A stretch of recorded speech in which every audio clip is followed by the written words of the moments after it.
Revived Thoughts is a production of Revive Studios.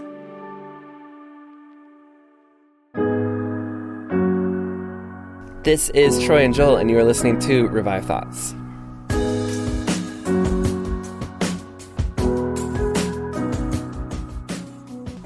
Troy, I am excited to have another Revived Conversations episode with you, talking about missions in the church. And this is, I don't know, kind of unique concept we've been talking about, kind of analyzing what is the church's relationship with missions and how that's changed over the years and what the current state of that is and why that might be. Troy, do you want to kind of set up the concepts for us to talk about?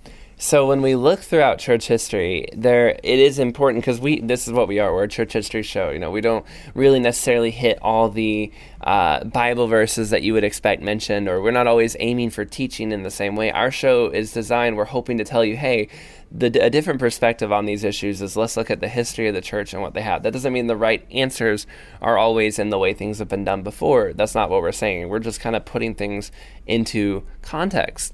But when I look right now at the scope of the church, for me, and I kind of think we're moving away from a really important thing the church has been involved in at least the last couple hundred years. Now, the church has not always done a good job with missions. There have been moments in history where the church really wasn't focused on outward growth. There's very famously during the Catholic Church era when Genghis Khan had, conquered the world in the Mongolian Empire. He nearly was ruling everything. He was open to Christianity, and he asked the Catholic Church, hey, send me 100 of your best Catholic priests, have them come and convince me basically of your Christianity and come and teach my people Christianity, and I will let Christianity into my empire. I'm very interested in what you guys had to say.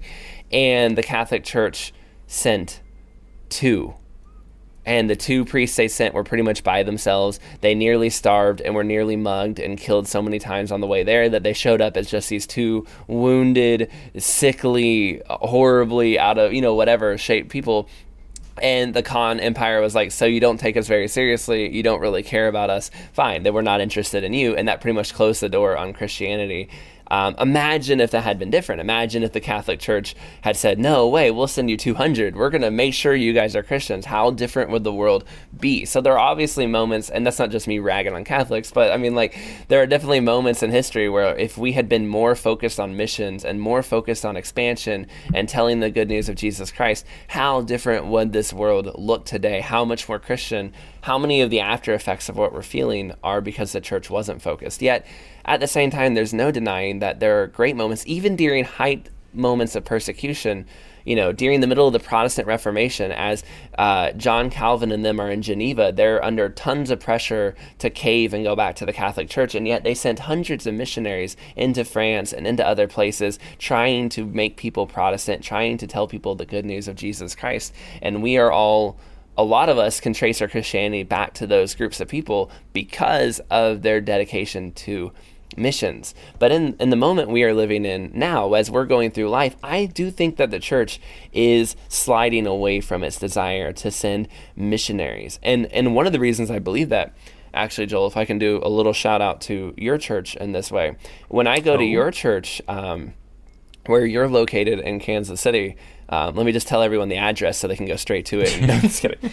But when I go to your church, I see a definite, kind of like an old school interest in missions, where they have big walls of missionaries with all the people that they're supporting. You can go find all the cards of the people there. You can see letters that they've written in recent newsletters. And there's a big emphasis, and this is all in the sanctuary. This is right in the back where anybody visiting the church can see all these people that you guys are supporting and sending around the world.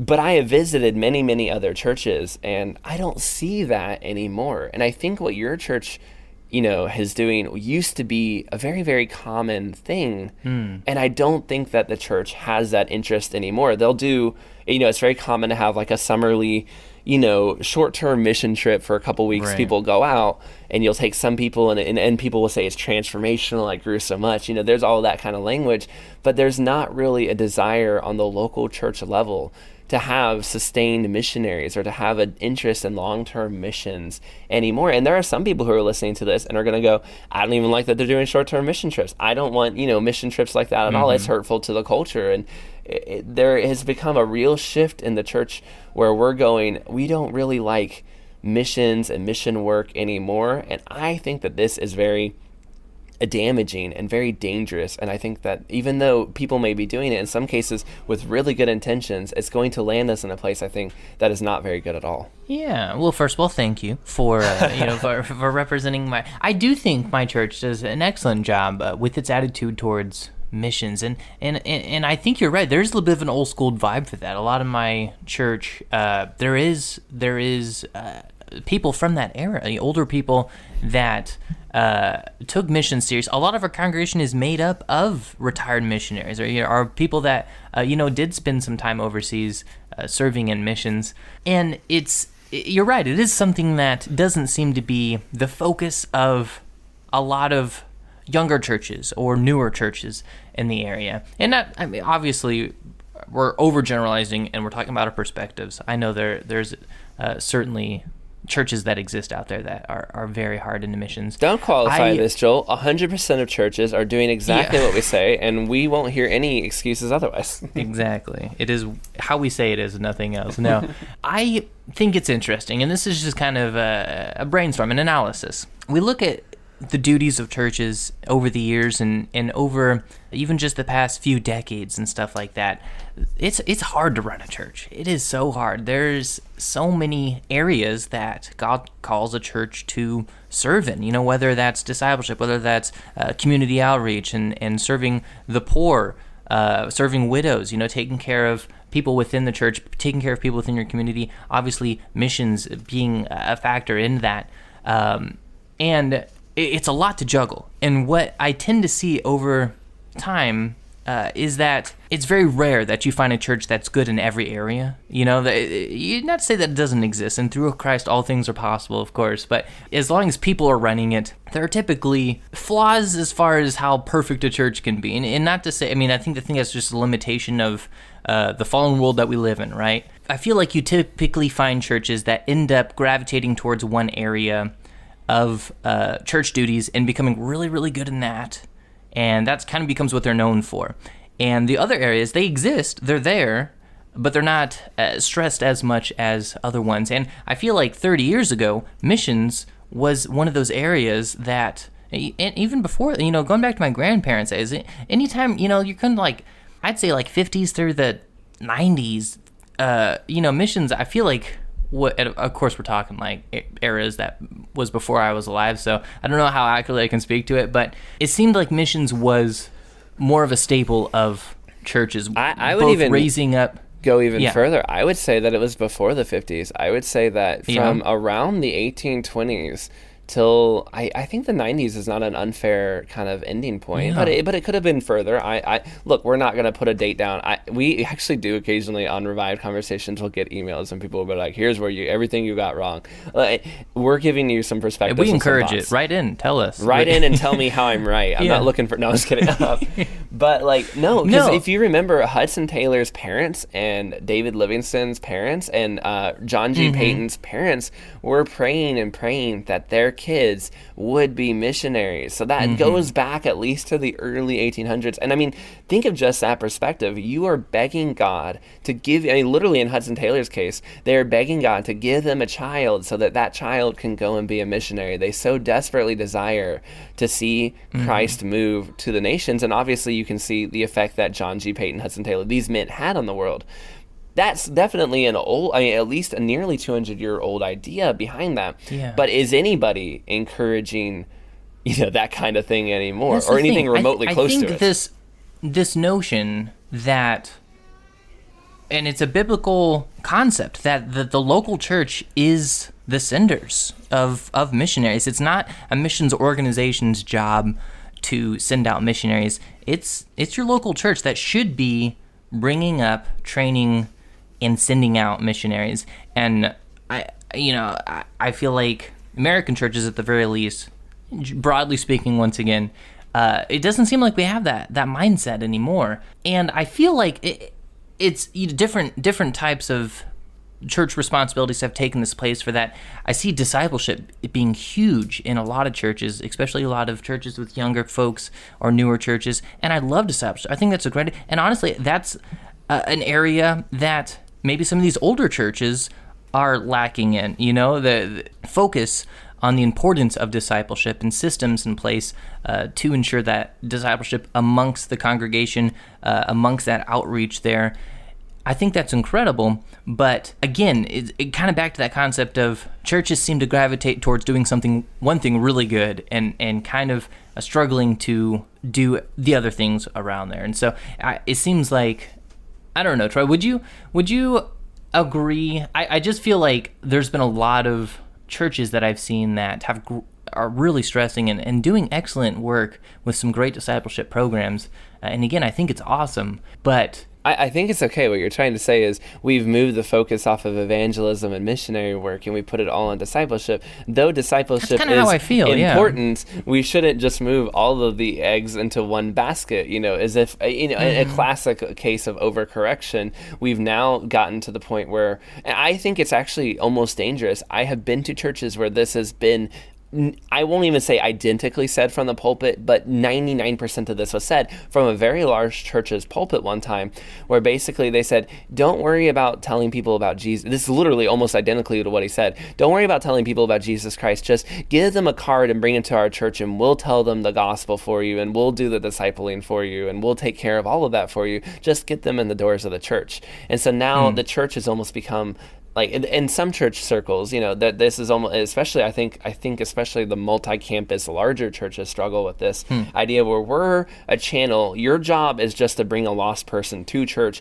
and then all of it, evangelism, discipleship, everything is on us from that point onward. We know how to do it. We're the experts. We're the good marketers almost. And so let us brand them and get them in the door. Maybe that's too cynical, but I definitely see that perspective. And so discipleship ethos really plays into that very, very well. I do think that the emphasis has become on discipleship to the point in some places where it's almost dangerous. And even when it's good, if you are discipling people to a place where they're not interested in missions and evangelism, I do have to ask you, what are we discipling them towards? Like, we should be discipling people to be sharing their faith outwardly and desiring, if not a heart for missions, a heart for the lost. That should be a part of our discipleship curriculum. It is strange to me that the emphasis on discipleship has replaced evangelism. Those should be brothers. If you're getting discipled well, evangelism should be a natural outgrowth of that. I have seen discipleship programs implemented very well that have that evangelism as a core fundamental aspect of what that discipleship means. And as you're mentioning, that's the way to go about that. And of course, no church is perfect. If you put these modern day churches in a time machine and send them back 30 years, they'd probably look at the missions-focused churches that we're praising so much 30 years ago and critiqued them for not having great discipleships. Right now, it seems to be different than it was 30 years ago, is all I'm trying to point out. Troy? Yeah, I also think that we've kind of focused, there's been a lot of churches that have taken a focused shift. So for a long time, missions has been seen as something you send people to another country to do. And now missions has become, for a lot of churches, well, we are a mission outreach to our city. We are involved in our local community. But what I don't like about this is this is basically juxtaposing. It used to be you'd send people far away, but you did nothing for your local community. Now we're churches that do things for our local community. And that's not an accurate representation of the churches throughout most of history. Most of the history of the churches have also been involved in their local community. Most churches in history, like most of the good churches we look back on in the last 200 years, were doing both. They were sending people far away, and they were also running, the soup kitchens and the homeless shelters and stuff like that. Don't use the excuse of, well, we're involved in the local to justify not being involved in the international. Smaller churches, probably than the one that you're going to, were able to do both quite well. And so we need to ask ourselves, why has the church gotten away from this? Part of it, I do think, is just the fact that there's not really a lot of glory to be gained. Sending missionaries is a lot of work. It's very difficult. You're asking people to make big sacrifices and walk with them on the way to do that. And the gain in a physical sense is not going to be nearly as much as if you have a bunch of people showing up at a homeless shelter or something. That's going to feel really good right in the moment. The international missions work, or, not international, but, reaching, like a tribe nearby, those kind of works that are difficult, where you're forcing people to leave their culture and give up a lot to do hard work. There's not going to be a lot of fame and acclaim to that. And I think that the church models that we're under a lot of times are not really interested in that kind of stuff. But encouraging you, if you want to be a part of a good and healthy church, this missions outreach is going to be an important sign that you're doing the right thing. When you are running a gospel-centered church that loves Jesus Christ, it should be at some point that you will have somebody who kind of is impacted by what you're saying, who goes, you know what, actually, I think God is calling me to go out away from this community and tell the good news of Jesus Christ. And I'm not saying that you can run a church in 20 years and nobody does that. I'm sure that happens, but it is a healthy sign of a church when there are people who go, I want to lay everything down, want to sacrifice everything I'm a part of, and head overseas. And I think it's, if you're not maybe a regular listener of Revive Thoughts, or you are, you may be thinking this all the time, well, easy for you to say, Troy, you are technically, you are on the mission field. Yes, I am streaming this, recording this right now from Cambodia. Joel is a missions videographer. So, we're a little bit more invested in missions maybe than the average person. So we're going to see things, if we're talking about lenses and all that, yes, we're going to see things from that perspective, but also hear us on the other side. We care about this. We're not just telling you what to do. We do really care about this. We're willing to do, walk some of that walk ourselves. And I really I don't know. I think that I've said this before on other episodes, but we praise people, especially like if you're going to a good church that has probably good theology and good teaching, you'll hear a lot about great teachers, and depending on what spectrum that is for you, that could be R.C. Sproul, or that could be Martin Lloyd-Jones, or that could be, John MacArthur, whoever it is you look up to. You'll hear these great teachers, but you just really don't hear from the pulpit praise from men like Hudson Taylor and William Carey and Adoniram Judson, or women like Gladys Aylward and Amy Carmichael and Annie Taylor anymore. You don't hear their mission stories from the pulpit. You don't hear these good things God has been doing anymore. And we're teaching people to only look up, I think, to the great teachers of the faith. But I think many of these great teachers would tell you that the people they look up to are the missionaries, the ones who went and did the hard, incredible, difficult work of going and telling people about Jesus Christ. And I think that we, as a church, have moved our center and our focus off that outward evangelism and inward to our own, inward. And to a degree, discipleship is a natural inward. You're working on the inside of the church, and we've kind of been killing the external outward, and we've got to get back to a place where, yes, we are making disciples, and yes, we are also evangelizing too, doing both. Right. I like, and I'm maybe kind of reword what you were mentioning there, but I like what you essentially were implying, that a church sending out missionary is the fruit of that church, right? Like, that's when a church is doing what it's supposed to be doing, and when the Spirit is working and people are growing in the way that they should, the natural progression of that, the natural outcome of that is that people, that missionaries are going to be produced. People are going to identify areas that the gospel is less known and want to go there and make the gospel known to those people, right? And that's what mission is. Your church, the gospel exists there. Praise the Lord for that. And we see those congregants around that are being edified and built up in that. But eventually, again, as Troy mentioned, the natural, specifically discipleship, the natural progression of that discipleship chain is to then identify areas where the gospel is lacking and meet that need wherever that may be around we often think of it cross-culturally because the gospel is so prevalent where we're currently at, but identifying where the gospel is needed. And again, that should be a natural part of that discipleship progress. And if that is, don't feel like we're critiquing every church. If that's something that your church understands and is an encouragement of, then praise the Lord, that's awesome. But so much of the time, it almost seems like that step is left out of how that goes. What is the goal of all this discipleship, if not to get the evangelism? Right. It's almost discipling for the sake of discipling.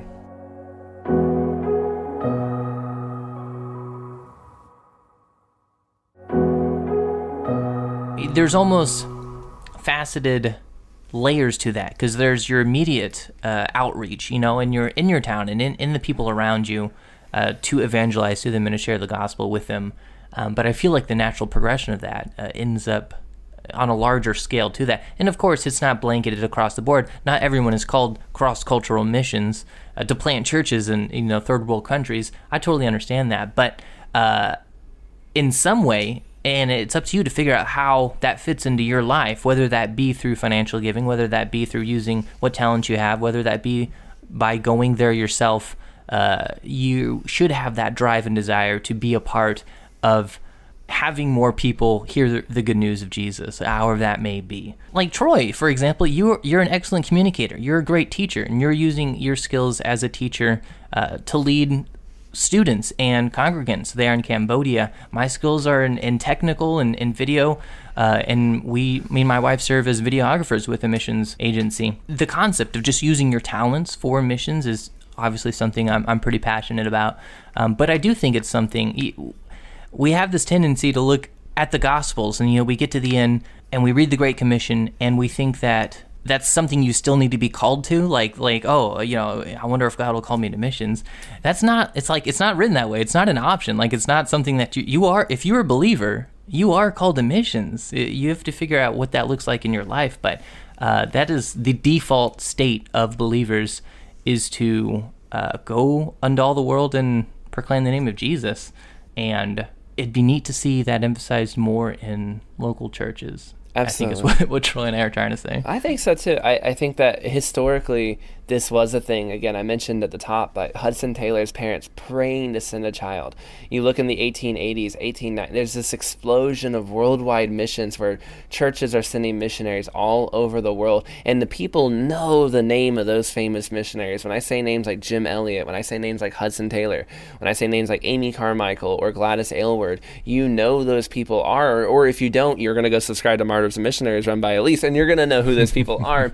But when I ask you, who are the people that we know today? Who are the missionaries who are making a difference today? You may know a name or two from your church. Your church might be sending people, but there's no one commanding audiences or getting crowds or getting people excited about missions in the same way that it really was prevalent in the 1880s, 1890s. D.L. Moody, Charles Spurgeon, these people, George Mueller, George Mueller's running orphanages, yet he was still sending like tons of money to the China Inland Mission. If you read Hudson Taylor's autobiography, he's in shock at how much money George Mueller is dropping into the ministry, even though he already runs a ministry that you would think would be enough. You're running an orphanage for thousands of orphans. You've done enough. And he's going, no way, I've got to get money over to those guys telling people about Jesus. I've got to get money to Hudson Taylor, this guy running a small mission organization. That's how passionate these people were. Part of the reason we know names like Hudson Taylor today is because big names like D.L. Moody and Charles Spurgeon stepped aside and let you hear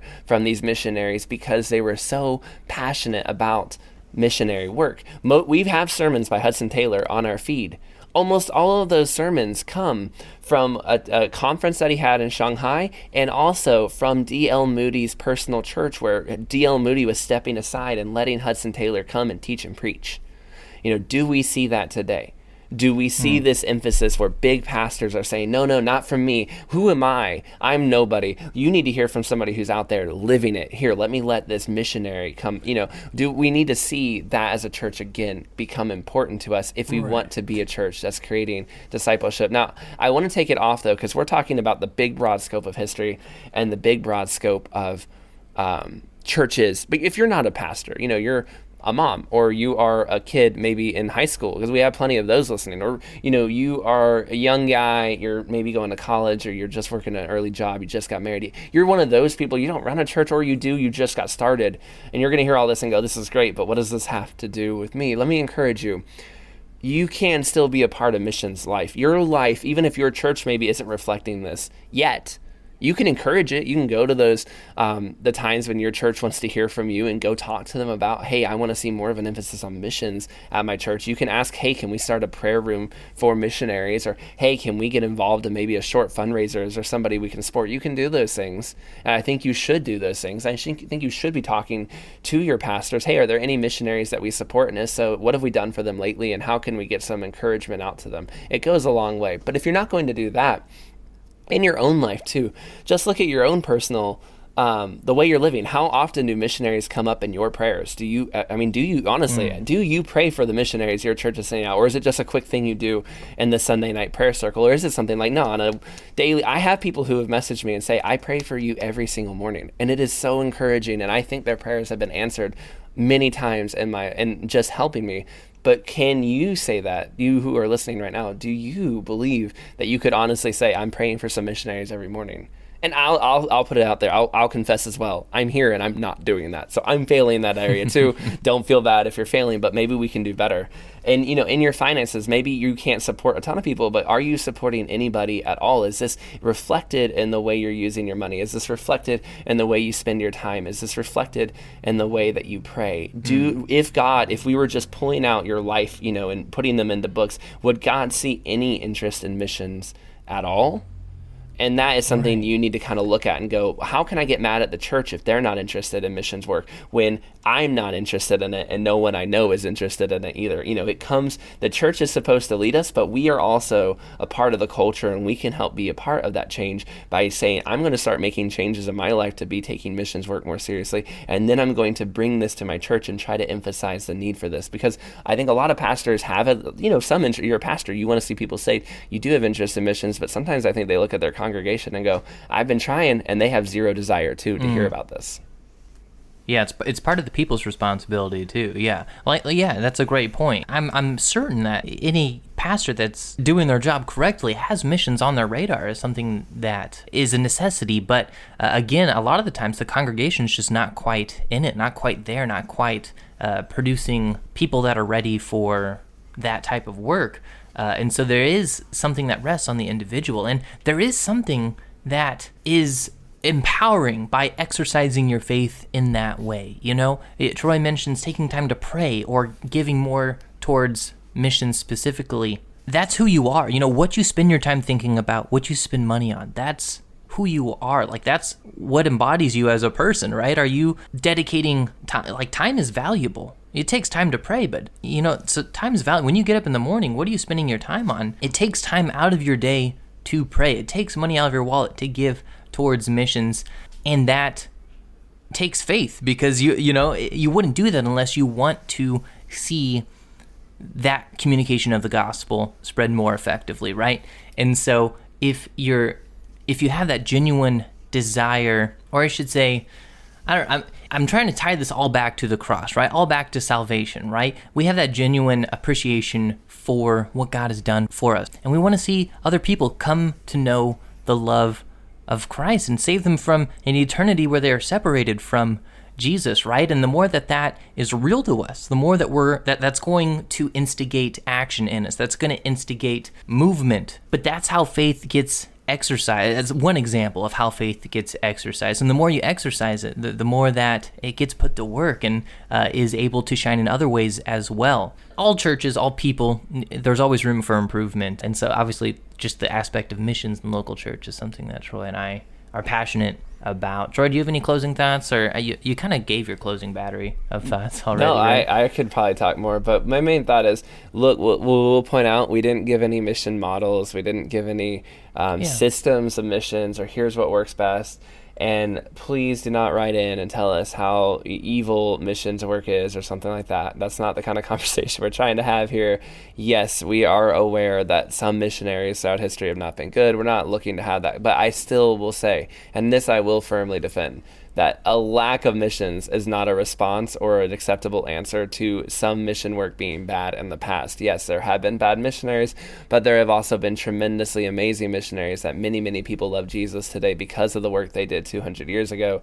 So we cannot let a fear of failure guide us. That is the opposite of faithfulness to the cross. And I think some people go, well, there's so many, it's so complicated, the situation, there's so many cultural, all these different things. And I go, yeah, all of that is fear motivating you, not faith. We must be people who trust that when we send people to tell people about Jesus, they can do it. And there's the point to be made that hundreds and hundreds and hundreds of years ago, there were Christian missionaries being sent to the Vikings. I'm sure they didn't have all the appropriate cultural context, and yet now, for a long time, Norway, Sweden, and Finland were, at least semi-Christian countries because of the hard work that Christians did sending them over there. They didn't have all the proper missionary models, maybe, but they did love Jesus, and they were willing to give their lives for it. We don't need perfect models. We don't need perfect systems in place, but we do need our people who love Jesus. I hope, one of my great desires for the Just Revive Studios in general, and between Martyrs and Missionaries, Revive Thoughts, and all, and the other stuff that we do, is I would love to find out that somebody was encouraged to go out into missions or to make missions a central part of their lives and how they live out their faith because of just the encouragement they're receiving from these shows. I think that's one of the things church history does for us, is gives us an appreciation for mission work, because when we look at just how many people we look up to loved mission work, we realize that this is something that needs to become more central, I think, to all of our hearts. All of us should have a near and dear feeling for those who don't know Jesus. And yes, that doesn't mean all of us are called to go to the mission field, but I would actually make the case that some of us are. Some of you may even be listening to this right now, and you are called to go to the mission field. You're called to do it. And I think some of us need to step out in faith and go, okay, it's time. It's time to stop making excuses. It's time to stop living in fear. It's time to stop saying I'm too uneducated, I'm too poor, I'm too this, I'm too that. And it's time to just do like many of the greats before us have done and say, I'm going to go do this. And if it fails, I'm doing it for Jesus. He will catch me when I fall, but he will see me through to the end. I can follow God, even to the hard places. Amen. All right. ReviveThoughts@gmail.com. I know you have opinions. I know you have some thoughts. Write into us. We'd love to hear what you're thinking. ReviveThoughts@gmail.com, or you can private message us on the social media platforms as well. But that's going to do it for today's Revived Conversation. We look forward to coming back next week with another episode of Revive Thoughts. This is Troy and Joel, and this is Revive Thoughts.